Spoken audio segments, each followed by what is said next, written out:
Hey YouTube, this is Wrestling Smart Fan 62. Here is WWE issues I have. Now, and this is going for Raw, SmackDown, and NXT, as well as something like Main Event and others. Okay. The first thing I have are all these sponsorships they do. Now, before you come at me, I realize WWE is a business, so they have to make, that's how they partially make their money, is through sponsorships. The main problem is there are way too many. Because if you look at the mat for Raw, it essentially is like 50% covered in sponsorships. So you have something like, Papa John's and Netflix and this and that. Where SmackDown has maybe one on the mat. Maybe. They've typically had one. It's there for a week or two and then it's gone. Where now NXT apparently is sponsored by Maybelline. Where did that come from? Was that part of the Evolution deal? I don't know. That is the thing I'm talking about, are these weird sponsorships. And the next thing are all these counter programming for AEW. AEW announced All Out. Oh, randomly, there was this random pay-per-view that just showed up for WrestlePalooza. Where did that come from? This is the thing I'm talking about, are the issues. All these counter programming. It's typically been with NXT, which is fine. But the problem is they're now doing main roster with WrestlePalooza. The next are these commercial breaks that seem to go on forever. SmackDown on Friday seemed to have more commercials than wrestling. And it's a miracle they had 1.5 million viewers that watched AJ Lee's return. I'm all for nostalgic returns. But the problem is, it's the way they do it sometimes, which I'm not a fan of. Which brings me into this.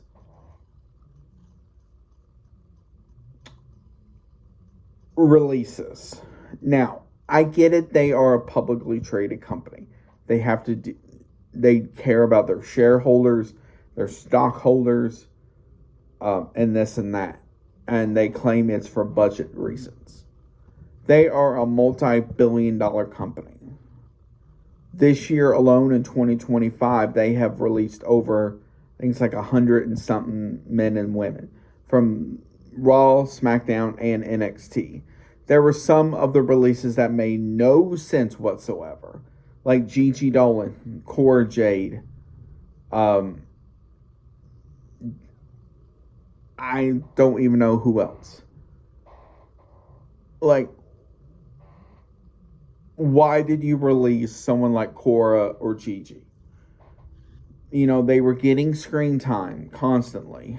More Gigi than Cora, but still, she was getting screen time on NXT and TNA.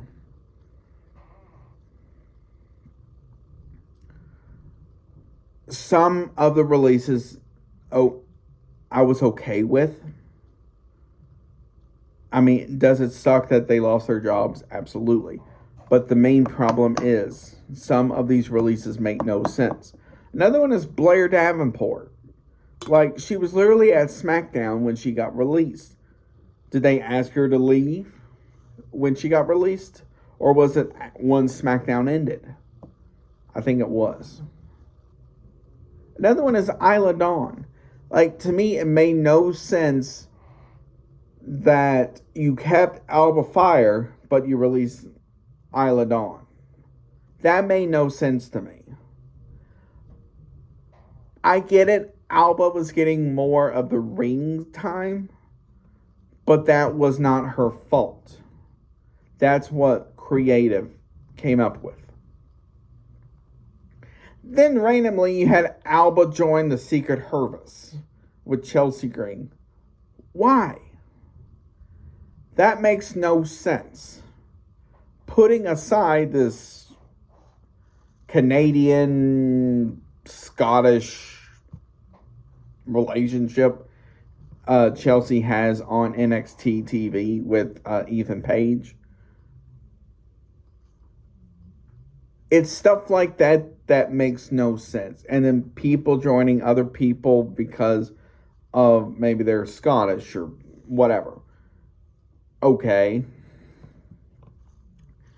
And then the other thing for me is something like the El Grande Americano gimmick, which first of all sounds more like something you'd find at Starbucks than you would a wrestler. Second of all, it's hard to take somebody serious when they're in something like that. I get it. They maybe did that for more of the luchador with WWE acquiring AAA. But if that is the case, maybe it should just stay with that. But it's the way they do certain things which makes no sense. And then sometimes the pacing of the shows seem to either do one of two things. It either seems to linger and go so slow, or it seems to go right through. And then the constant pay-per-view once a month. Now, if you have, ESPN coming up, or Peacock, or Netflix, all that adds up fast. And that is the major thing, is how long is all of this going to last? Because unfortunately, with some of it, it's just going to continue and continue. And fans are going to have to keep shelling out more and more and more money. This is the type of thing I'm talking about. And then you have people like Bruce Pritchard and all of them thinking, fans can't afford it. Fans can barely afford tickets to the shows, let alone, Netflix and this and that. This is the type of thing I'm talking about. And then they want to do less dates. Why? This is how a lot of those wrestlers make their money, is through Raw, SmackDown, and then house shows.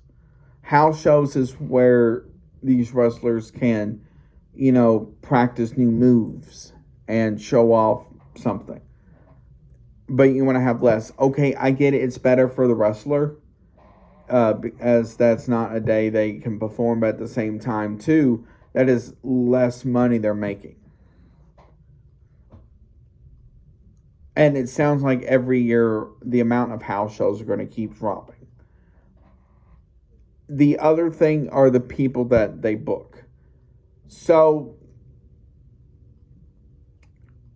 you have certain people that are always going to be booked. Then you have some people that are not going to be, booked as much. And then you have some people that's just going to be irrelevant.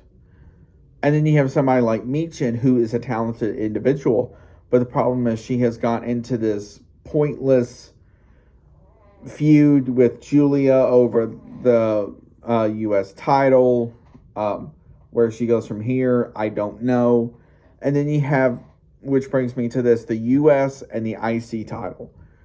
Both were made for the women, which is great. I'm glad women are getting more chances like that. The problem is the amount of people they have to compete for those titles is not there. Like, for Becky's title, you only have Lyra, who unfortunately can't compete for it anymore. Becky, maybe a couple others. Same with Julia's title. Those titles, that's the main problem, is when they created those, I don't think they thought about how many people they could have competing for. Because right now for Julia's, it's Michin, Chelsea, which she's doing her own thing in NXT at this moment. I think maybe BFAB.